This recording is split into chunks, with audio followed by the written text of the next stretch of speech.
Broadcasting from the business capital of the world, this is the Podcast Business News Network. Welcome back to the show. We're joined once again by Dr. Irene Siegel, who's a local gal to me. She's from Huntington, New York, helping people all over with Center Point Counseling Center. And she conducts her psychotherapy practice, I should say, out of Center Point. And also she believes in integrated health. And she's going to talk more today about that, her book, and all, of course, that she could do to help you here today. Welcome back. Well, thank you for having me, Jill. Well, thank you. So, big introduction. There's many facets to you. Would you mind telling us a little bit about yourself? Well, I've spent many years studying with different spiritual traditions. I started studying with Incan healers in Peru for back and forth to Peru for about a 10-year period of time when I was in my 30s. I've studied with other teachers more recently with a Hawaiian high priestess who I'm going to be working with again next year sometime. And I have just had an amazing spiritual journey as well as an amazing practice in psychotherapy. So I have found ways to integrate both of them. I teach meditation and I also do psychotherapy and integrate a more spiritual approach to what I do. Oh, I love it. And by the way, how do we reach out to you? Would you mind sharing that?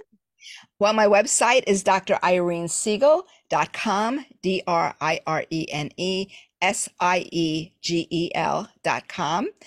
My phone number is 631-547-5433. And if you go to my website, you can see basically what I've been doing. And if you have more questions, more interest, you're welcome to give me a call. Perfect. And what did you want to focus on for today's show in particular? Well, I wanted to pick up a little bit on where I left off in our last podcast. I was talking about my book, The Sacred Path of the Therapist, Modern Healing, Ancient Wisdom, and Client Transformation. And I wanted to talk more specifically about transpersonal interventions in psychotherapy.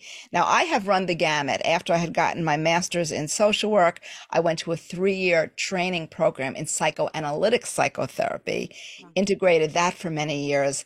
And then I had gotten my PhD in transpersonal psychology. And a transpersonal approach is all about integrating a larger context into treatment from traditional psychotherapy, where we try to help people get over their own dysfunction or maladaptation to situations, to normal functioning. But in a transpersonal approach, we go beyond that. We want to take them to their highest potential. And for me, what that means is integrating more of a spiritual approach into it.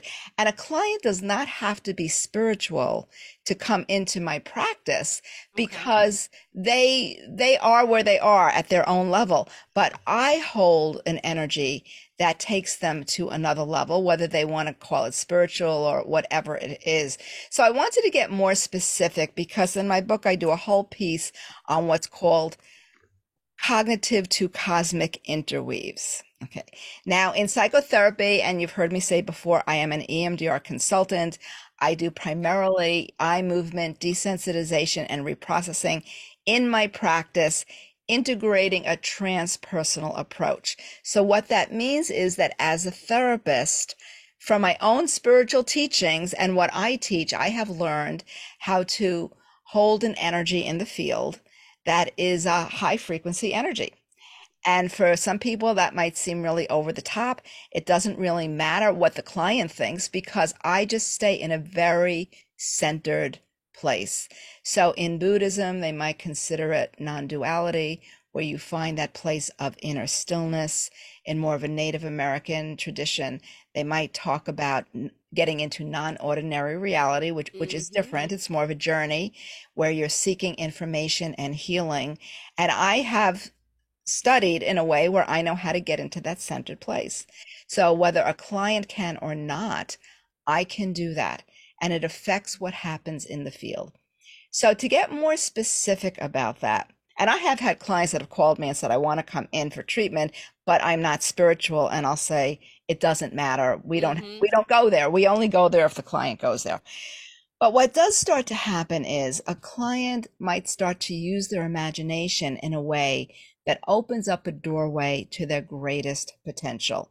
So when I'm involved in an EMDR protocol, which is always about finding a core trauma and working to heal that trauma using bilateral stimulation and using an 8-phase protocol in this brain-based therapy, we, in preparation for the 8 phases, we can take a client through their imagination to a safe state.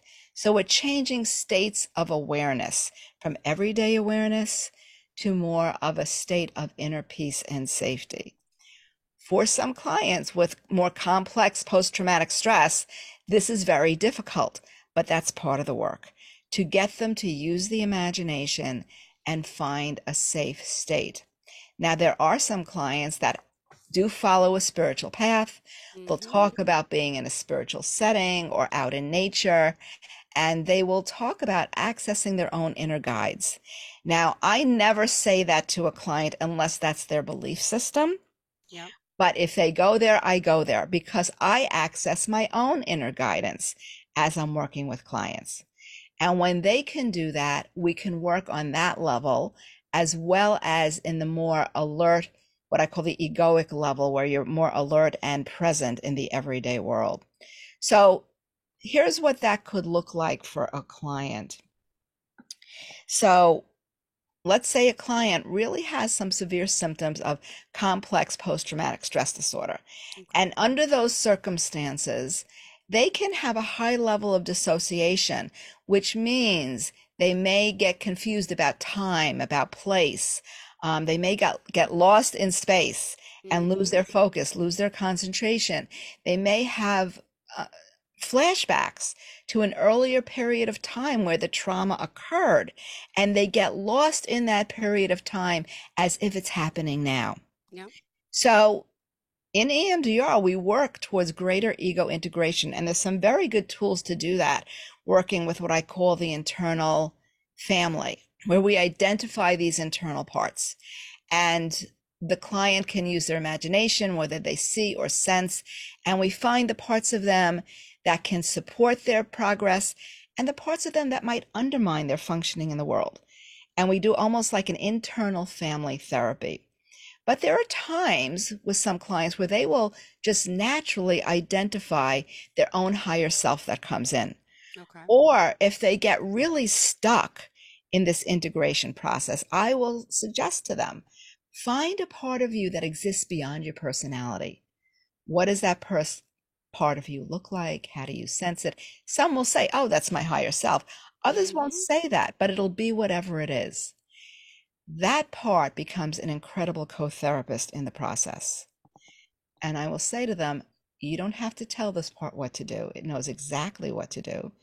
And I have them use their imagination to work with greater integration of these dissociative parts. It can become very magical. And there are times where the client just looks at me and says, is this normal? And I'll just say, well, does it feel good? And if it feels good, they go further with it. So when I talk about going from cognitive to cosmic interweaves, and people could read more about that in my book, it's really about having them, for example, a cognitive interweave is, let's say somebody who was sexually abused as a child and they can't forgive themselves. They think there's something wrong with them. It was my fault. I'm responsible. Well, of course, a child can't be responsible for that. So an interweave would be something like, do you know a child in your world who is the same age as when you were abused? And they'll say yes. And I'll say, well, if God forbid something happened to that child, would you blame that child? And the client would say, no, of course not. And then we process that with bilateral stimulation. That's an interweave. That's a cognitive interweave. When I bring in the cosmic interweave, I might bring in a colored light from above to shine on this wounded part or the wounded family system. I might ask them to bring in their own higher self if they use that language. We might work in symbols or colors. What color do you need in order to soothe that part of you? So it's going deeper into the imagination. And clients, once they realize that it's really okay to relax into that, they can have some extraordinary experiences. And they're always shocked when the original trauma quickly loses its charge Yep. because of the different ways we're approaching this. Interesting. And by the way, during your speaking, I did receive your notes. They sent them over. So I have everything now, the sacred path of a therapist, as you mentioned. And of course, we're going to get more specific into that. So thank you so much. But I apologize that they sent it so late. That's okay. Not a Awesome. problem. And Dr. Siegel, for those just tuning in, remind us how we can reach you. My website is Dr. Irene Siegel, DRIRENESIEGEL.com. My phone number in Huntington is 631-547-5433.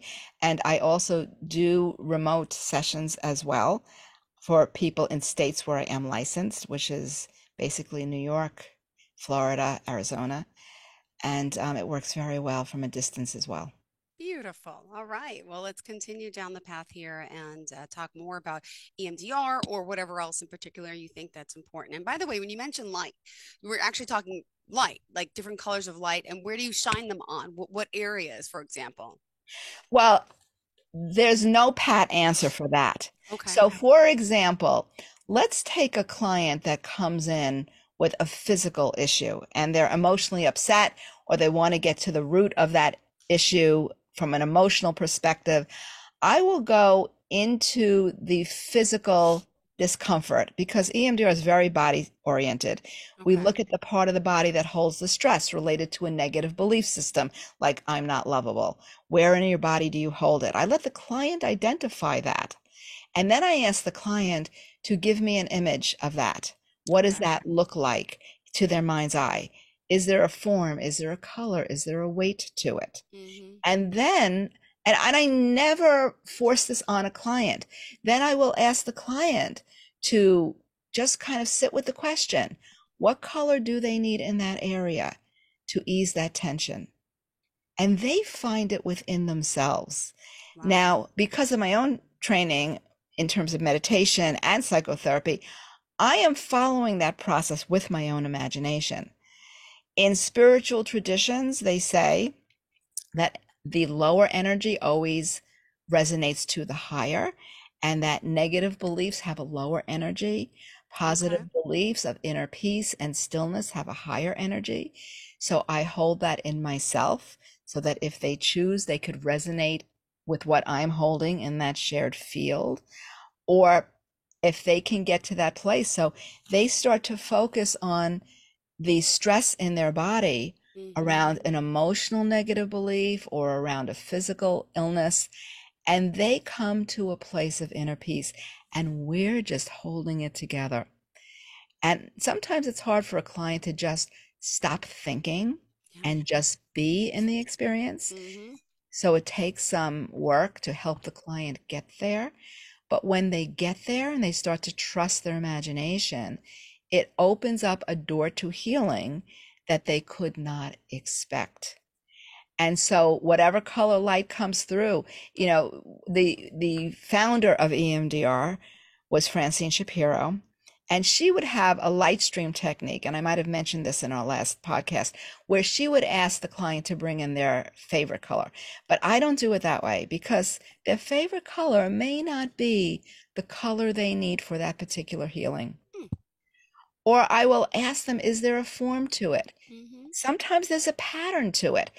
And if you go back to the days of Carl Jung, he studied with healers, spiritual healers in India, and he learned that there's a collective unconscious, that there's a field that we share in together. And that's what I access with the client. He also learned that we can work through the imagination. He did it through dreams. I do it through bilateral stimulation, silent space, and the client's imagination. And it becomes extremely powerful. So there's no pat answer for any client. And some clients will come in and they'll say, I'm not really good with my imagination. I don't see things. I'll say, it doesn't matter. We go in through body sensation. We can go in through intuition. Mm-hmm. There's so many doorways in when you realize the power of the intuitive process. So when I talk about these cognitive to cosmic interweaves, it's very much about accessing intuition, inner senses, inner hearing, inner knowing. There's another transpersonal therapist, Ken Wilber. He talks about when we hear phrases in our head, it's the whispers of our soul. It's messages looking to come through that put words to something that we believe on a deeper level. And I pay attention to that. I think it's really important. So it's a really flowing, intuitive process that I share with the client as they have, as we're doing bilateral stimulation, and I do it with music. So they wear headphones, music goes from ear to ear. They can get lost in the music. It just kind of goes into the background for them.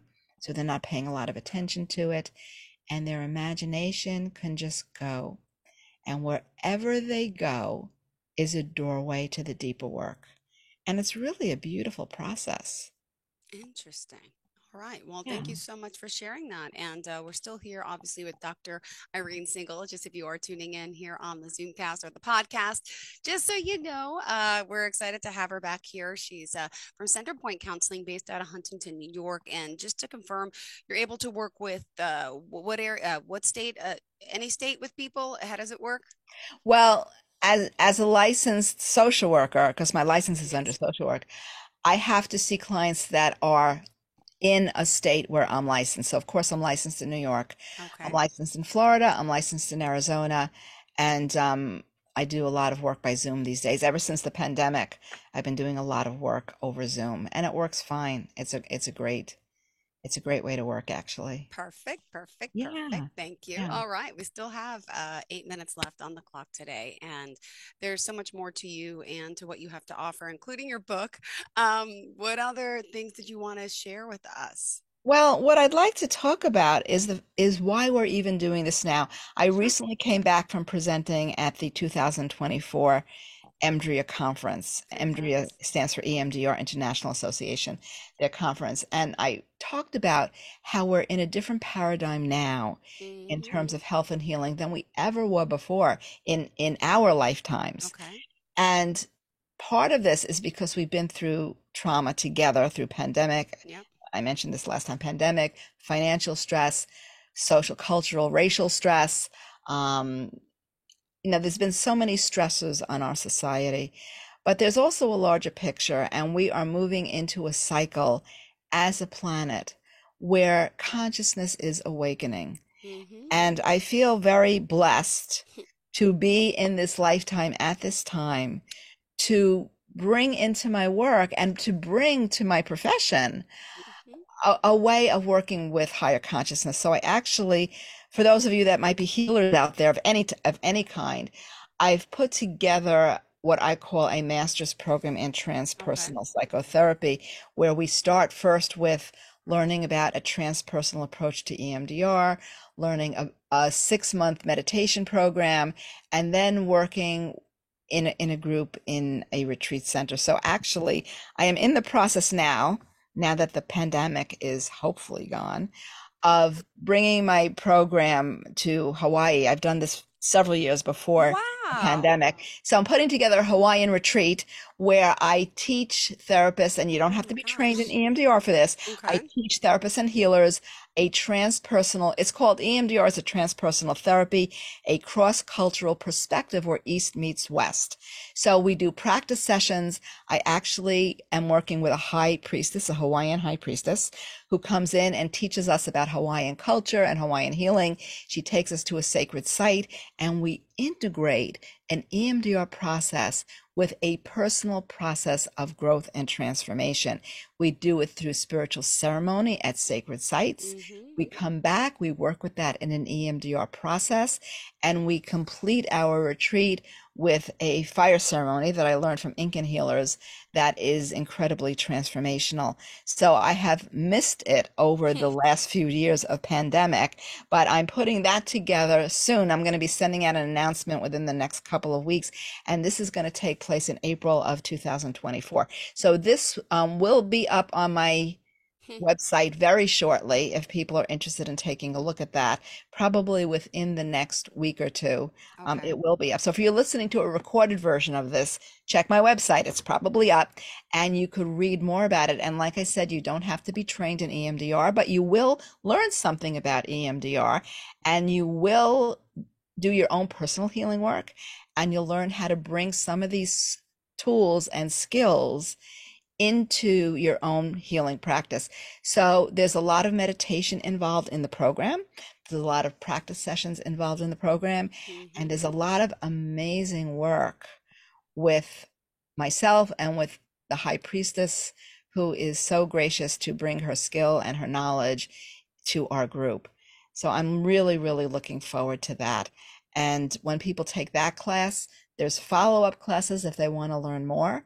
I studied a program called Awakening Your Light Body, created by Luminescence. I studied that for many years. I've been teaching that program for about 30 years. It's a 6-month program in awakening consciousness, and it's profound. And so I've been teaching that, and I'm bringing that also to the professional setting. And I even have an article coming up soon, a professional journal article coming up, talking about how I integrate all of this in my training. So it's a very exciting time for me. And I think for any healing profession, this is not just about psychotherapy, any healing profession is changing. Even conventional medicine is changing. We have so many new ways of healing people today, much more quickly than in the past, much less invasive than in the past. And interestingly enough, using energy in an interesting way for diagnostic purposes. So I do think science and spirituality are coming closer and closer and closer together. And this is a sign of a new age coming in. Finally, right? Yes. It's been long in coming. It's been long. You know, the Egyptians say that as a solar system, as a galaxy, really, we go through 26,000 year cycles. Wow. We move around what they call the Great Central Sun, and 13,000 of those years are in the dark, and 13,000 years are in the light. And we are just entering the Aquarian age that brings us into the light. So, Age of Aquarius. yes, that's what it is. That's what I'm thinking. I love that song. It's a great song. It's a great song. And I'm an Aquarian, by the way. So this fits even better. Yes, even better. So I think beginning now, like right now, between now and next year, we're going to see amazing changes happening in the field of healing and consciousness. And so be prepared. The old paradigms are going to fall apart in some ways, so new ones can come in. And it's an incredible time. We're all going to be on an incredible journey as we see ourselves transform and change. Yay. All right. Well, thank you so much for being here, for bringing this to us. And just before we end, I mean, EMDR can benefit. Just give us some examples of some of the people, with some of the things that can help benefit people with. Would you mind? Well, certainly if people are suffering from post-traumatic stress disorder, they can benefit.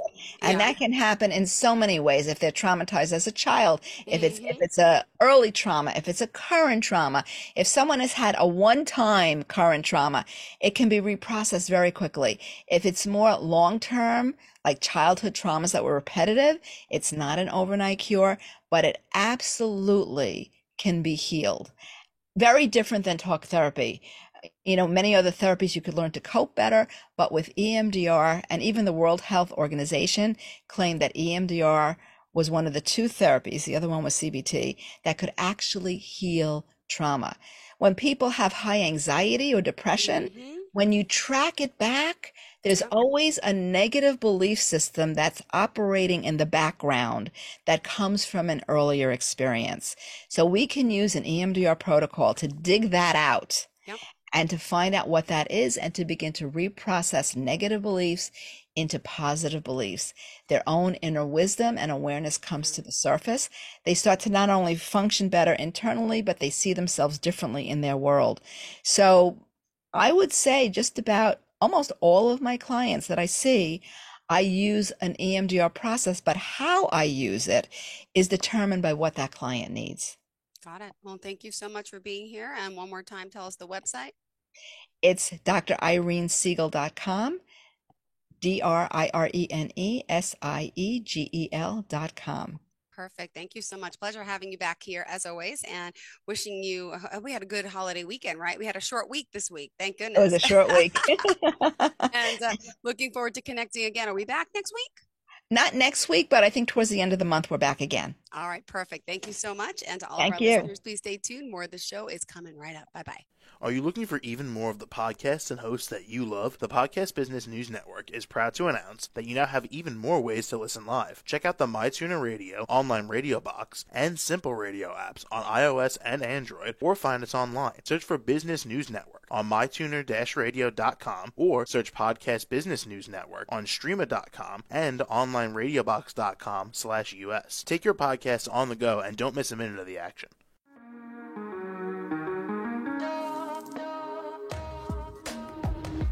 Broadcasting from the business capital of the world, this is the Podcast Business News Network.